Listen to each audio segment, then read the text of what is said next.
எனக்கு ஆதி வரும் இல்ல, நான் தர பார்க்காத சுருகாட்டு புள்ள, பொழுத்தோட என் வாழ்க்கை இல்ல, நான் பூமிக்கும் சாமிக்கும் பொதுவான புள்ள. இத சொல்லவா நீ செத்து போன, இந்த சித்தனத்தான் கைவிட்டுட்டு போன. கோமதி எப்படி இருக்க? ஒரு 10 ரூபாய்க்கு போட்டாலும் கொடு. சில்லறைய கொடுக்க மாட்டியா? நான் பேங்கா வச்சிருக்கேன். கஞ்சா விக்கிறவன்ட்ட பேங்க் வேற கொடுக்க.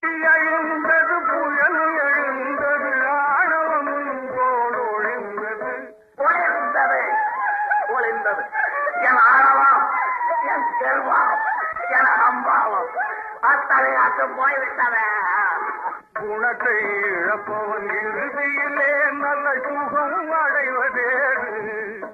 நல்ல குணத்தை இழப்பவன் இறுதியிலே நல்ல சுகம் அடைவதேது. பார்த்தவா